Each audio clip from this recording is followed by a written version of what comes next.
I just wanted to say, we were talking this week about the fact that Ms. Bruno and I cut our teeth on these mega schools. We were both at Hewitt Elementary. One year we had 1,399 kids, kindergarten through fifth grade, through fourth grade, and we were on 2 campuses. Most of our kindergarten was where the board office is now. So we've gotten very experienced at managing mega schools, but I can tell you we've just about maxed out on how you can schedule this many kids into any activity. And I'm scared to death that if this doesn't pass, we're going to have to try to figure out another way. And there's not one. There's not one. So we've got to have these schools in order to give your children the opportunity to have music and to have art. Right now we're on that 8-day rotation, and some people don't understand what that is, but it means that in a 5-day week, we've got so many kids they can't go to music one day. It takes us 8 days to rotate them all in. They go to library every 16 days. What elementary school has that kind of schedule? That's like a modified block schedule. There's nothing else we can do. So neighborhood schools back to normal. Gosh, we would love to see normal because we've never known it, not as administrators. I came up through small schools as a teacher, and I love what I do, but I am scared. I don't know what we're going to do with any more children on that campus. The 30 that are going to come from Carrington next year, or the 100 that are going to come out of Stockton the year after that. We're at the max. We need your help. Yes, sir.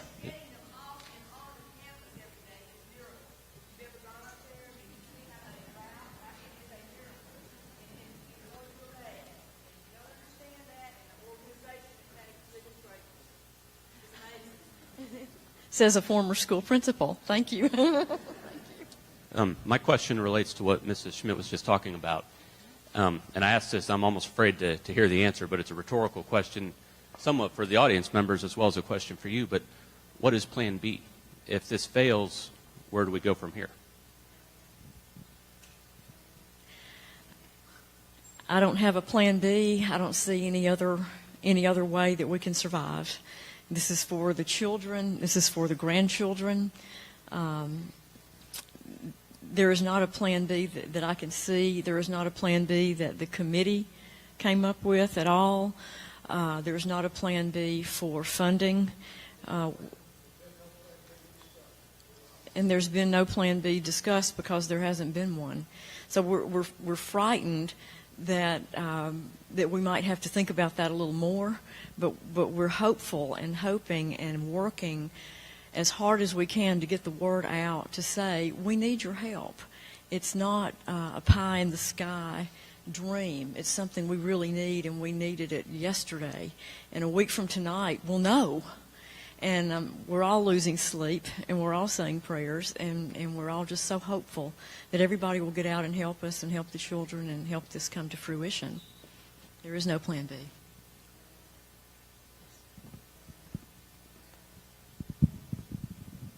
Yeah, I'm Bob Davis, and I grew up down there in the project. I mean, I was born there. I've been there 64 years and 1 month today. But anyway, that old school needs some help, and it's going to take millions and millions of dollars to fix it up and preserve it because it's very important to us. When they built that project in the school, when the government did, back in the 30s in rural Alabama, everybody was pooping in the yard. We got a sewer system out of it, and it has just meant everything to us through the years. But there needs to be millions of dollars spent on that thing to preserve it. Some of the newer schools last 40 to 50 years. If you'll put the money to preserve an older building that was built with good quality stuff, they can go 125 years. But my point is, this is a great plan, because if you do the 2 schools, what you'll get is a restoration at no additional cost. It's free. And if there's not some money spent on that school, which this will allow it to be, if there's not some money spent on it, it won't be knocking it down. It'll fall down, and that's my biggest fear.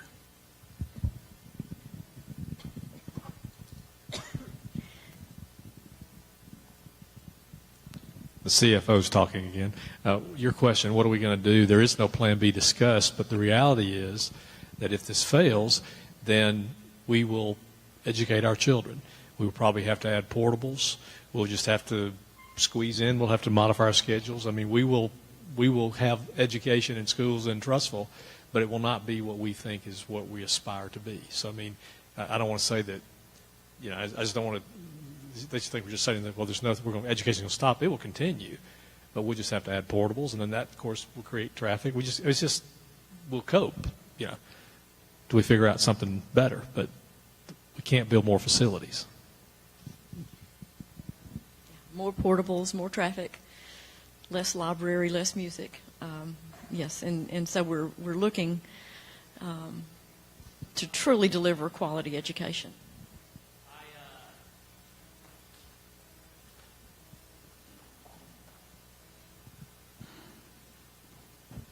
The only reason I wanted this is so I could talk to Scott Butcher. I saw him upstairs.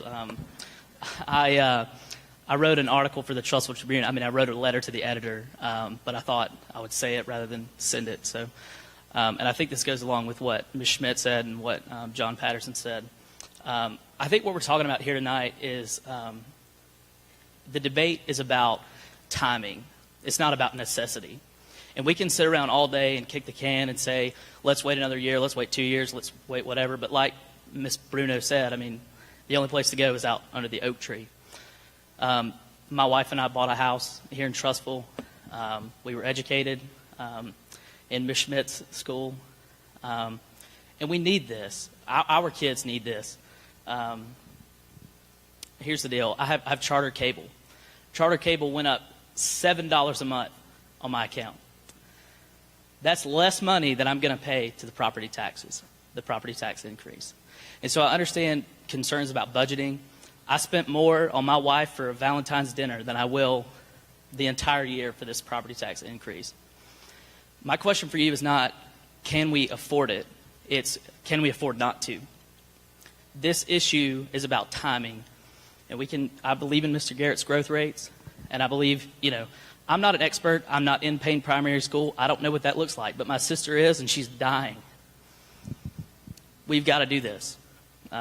There's no choice. We can do it tomorrow, but we're going to have to do it. Today's the day. Let's do it.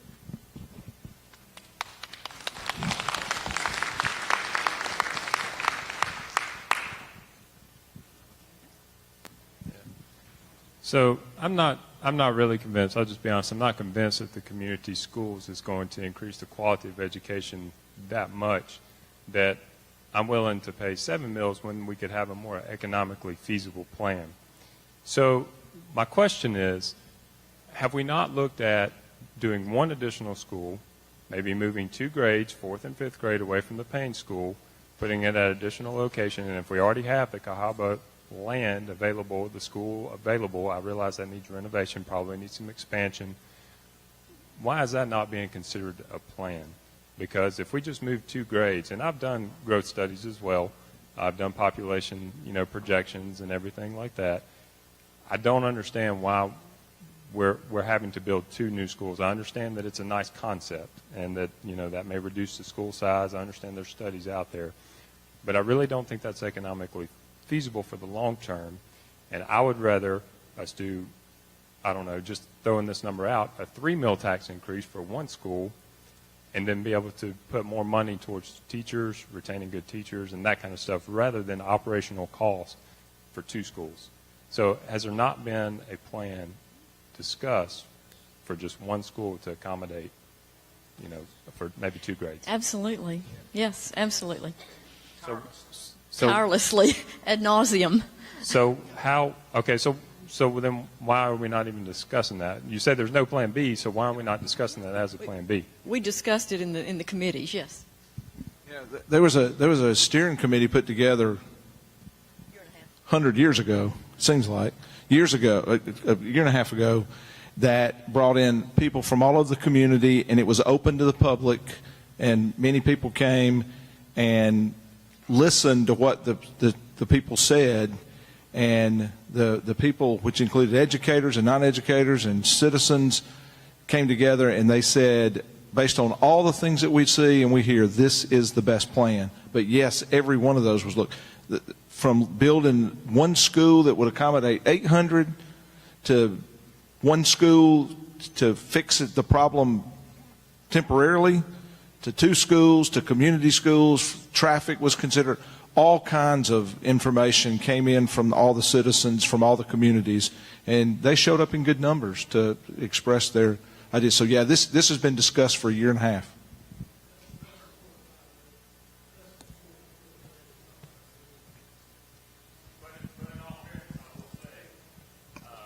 I was at those. I came to the high school, I believe. There was no indication, no discussion of how it was going to be financed. And I specifically asked how this was going to be financed, and there was no discussion. Nobody knew. So how can people be considerate? How can they have enough information to make a good decision when this, with the two community schools, is the first time we've seen what it would take to get this funded? So I don't think it's very fair to say all that's considered, because it all wasn't considered comparing apples to apples.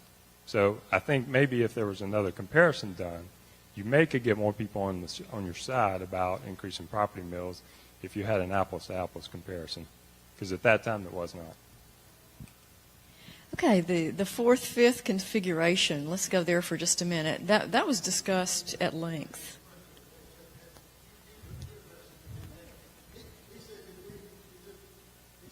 Why didn't you consider moving a fourth and fifth grade and having a campus just for fourth and fifth grade? That's a question that he asked, and said, why didn't y'all consider that? We did consider it and decided it was a very poor thing, and you tell us why. There are many reasons, but the most important reason goes back to No Child Left Behind, and it goes back to the development of a young child. I'm not talking about high school. I'm talking about specifically fourth and fifth grade. And if there are particular emotional or academic issues in a child coming up through kindergarten through fifth grade, they're addressed seamlessly from Ms. Schmidt to Ms. Bruno in the same campus. And if you have too many grade configurations for those young children, first you have to look at their development, look at their needs for gifted or look at their needs for delays, and then you have to map a plan for meeting those needs, and then you have to implement that plan. And it takes longer than 2 years to do that. So it's never good educationally to put two grades together on a separate campus where there's a learning curve where you have to get to know the child, you have to develop the plan for the child, and you have to implement the plan for the child. It's not sound academically to do that. It's a poor educational plan. And schools don't do that. If you look around, you don't see a fourth and a fifth grade in one school or a second and third grade in one school. You don't. So it's an educational reason. And I know that's probably boring, but that's what happened. We deterred from that because of the lack of quality of those 2 years for the child. And I just want to address, too, I think we have had a very open process now. You were at those meetings, you said. What we didn't talk about funding that time, because from the get-go, our idea was to figure out what it is, what were our options as far as the end game. You know, the funding was something we was going to deal with later once we determined what our plan was. So at that, you know, where we started from was logically we're going to build one school. And then as the community weighed in, that night we had the one school, if you recall that night at the high school, we were going to build one school, and it was not going to be in the GABA project. We were talking about the Magnolia location. And that night there was quite a bit of opposition to that idea. And there was it was Anthony Montalto got up and made a very impassioned plea for look at the middle school, or the old GABA project and all of that. So from that, we walked away from that and said, okay, we need the community. So we looked at other options. We said, let's don't look at just the one. It was a process, and we had several work sessions. And then what happened? You had the city council that had, obviously some opinions. You had the historical people had opinions. You had people who didn't want to go to the Magnolia area. You had people in Magnolia who wanted a school there. All that came together. And what we were doing was just listening and sorting through. You can disagree with our decision, But I guess what I'm saying is we did discuss and debate every model that was put before us and came to a consensus. And that, you can agree or disagree with the result. The funding, though, was really the last thing once we decided what we was going to do. Now, the next thing is, okay, how are we going to pay for it? But I recall Bill that night saying at that meeting, the school board has no money. We're not addressing funding. We're just strictly now talking about the model and the facility. And we did buy into the community school model. And personally, that was appealing to me because I lived in Cleveland for a couple of years, and we had a community school situation that was very positive from my perspective.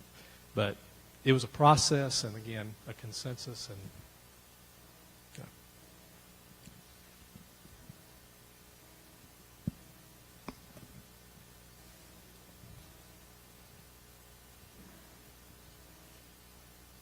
I apologize because I know the night's running long. Just one question about community schools. You can't predict how the city is going to grow. If suddenly one end of Trussville starts to grow more so than the other, how do you equate or balance out the population of the students at any school at any given time? I know when I was a kid, we had city schools where I grew up down in Mobile, and because of busing laws and integration and things of that nature, we suddenly had to start busing kids across the county. And so my concern about community schools, even though they're better in the long run, how do you balance out the attendance rate? That's an excellent question. I'm going to start with the school over in the mall. The mall area is not going to grow, and correct me if I'm wrong, it's landlocked, and the houses that are at the mall are there. So we've got that one particularly covered. When you take a look at the school at Magnolia Place, we need 12 acres for the school right now. We have 39. So if that particular area grows unexpectedly, we can move out into the footprint for expansion there. And then with the Payne campus, we're already looking at Carrington and Stockton and Longmeadow and predicting that those will refill the Payne campus when we take students out.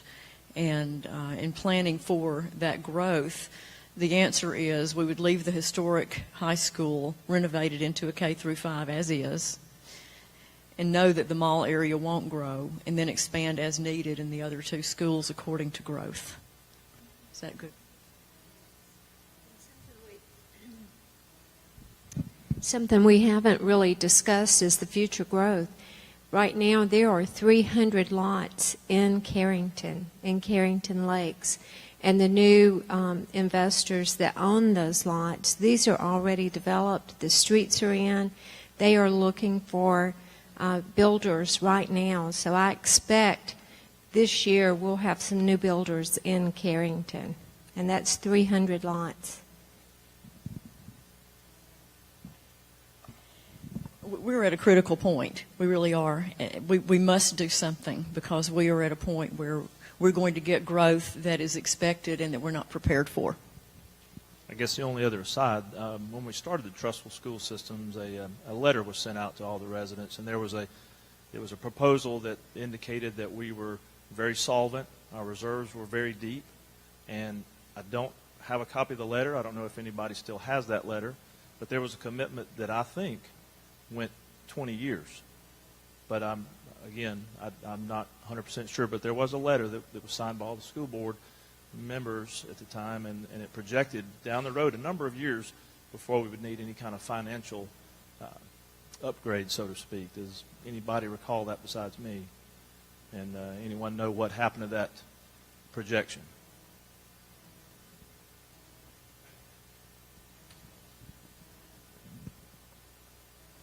I think we just need to keep in mind that when the system was formed,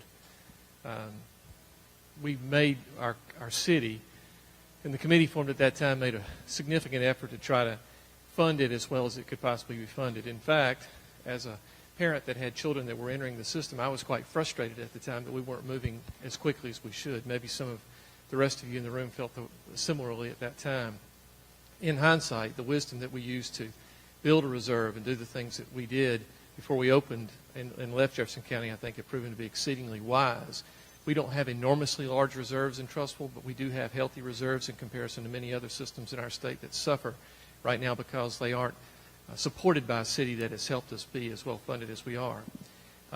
There was that tax that we attempted to pass on a statewide basis that failed.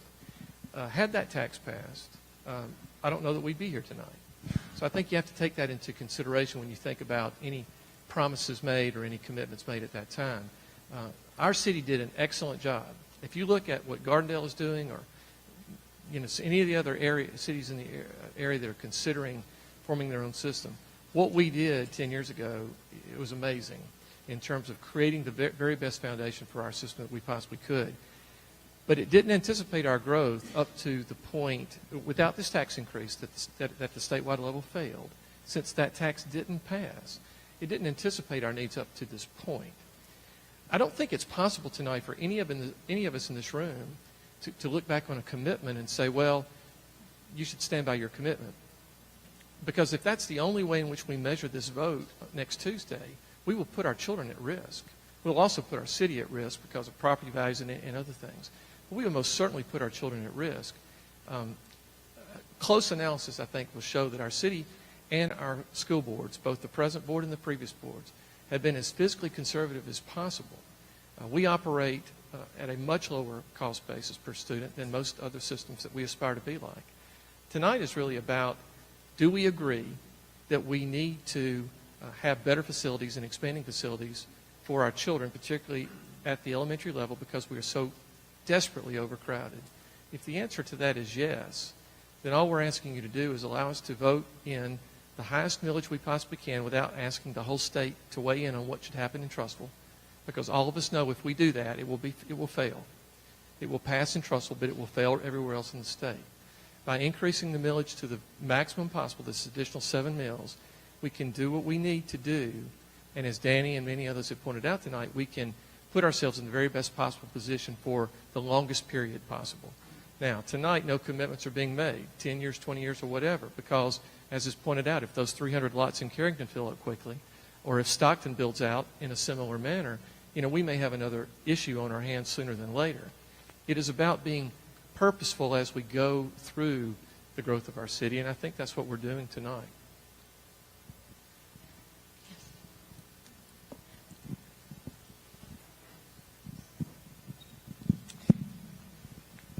Oh, sorry. We did just move recently from Ohio, and we were at a community very similar to this that had a very rapid growth rate, a lot of professional people. And if it makes you feel any better, we had 78% of our property taxes paid for our schools, and when we left, we were paying $8,000. But we were with a community that valued our children's education and valued the community and valued the property values. And at one point, we were passing levies like every 4 years to maintain the standard. And we were fortunate, we were like in the top 2% in the country of a school district.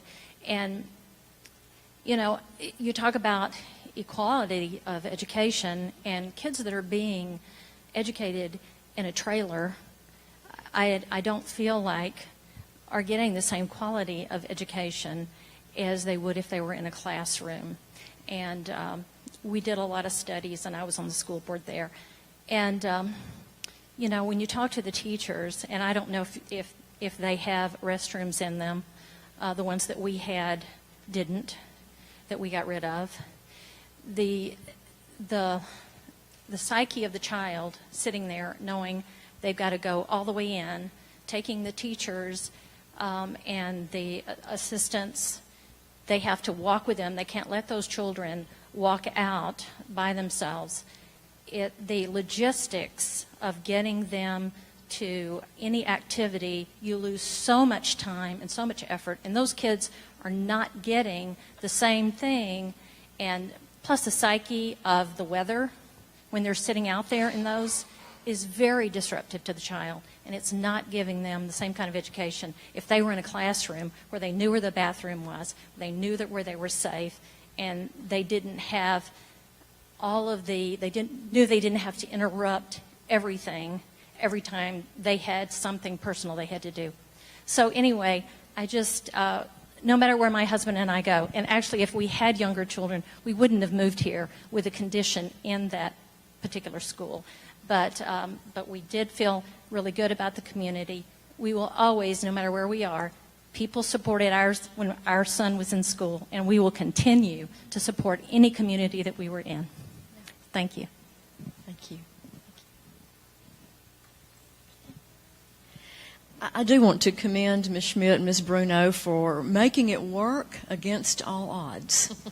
You have 1,800 students and a capacity for 1,500, and you've made it look so easy to the point that people aren't sure we really need to change.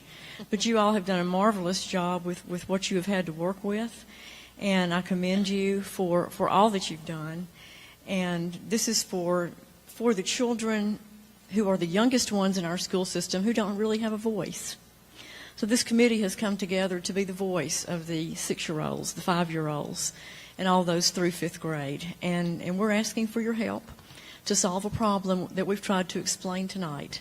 And we hope we've answered your questions, and we'll be here to answer questions individually. We'll hang around if you don't want to ask any more right now and you do want to ask it individually. But we do hope that you'll get all the information you need for a positive vote a week from tonight, and I can't wait to see what happens a week from tonight. I won't sleep between now and then, but we'll wait and see what happens. And thank you all for being here. I appreciate it.